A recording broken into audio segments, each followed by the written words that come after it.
अस्सलाम वालेकुम, welcome back to my YouTube channel learning skill. आज मैं आपके साथ उर्दू की वर्कशीट शेयर कर रही हूँ जिसका उन्वान है नाम के पहले हर्फ को तस्वीर से मिलाएं।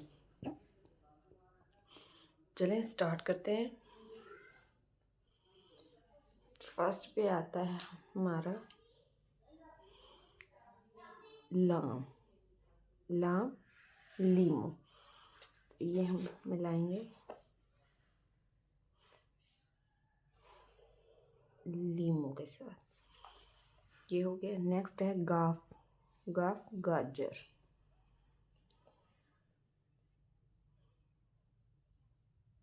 तो ये हम गाफ के साथ मैच कर दिया। मीम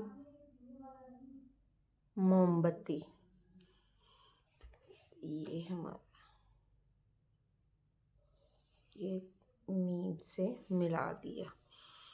नेक्स्ट है शीन। शीन शलजम। शलजम को हमने शीन से मिला दी। ये लास्ट पे है हमारा गैन। गैन गुब्बारा, ये हम इसके साथ मिला देते हैं।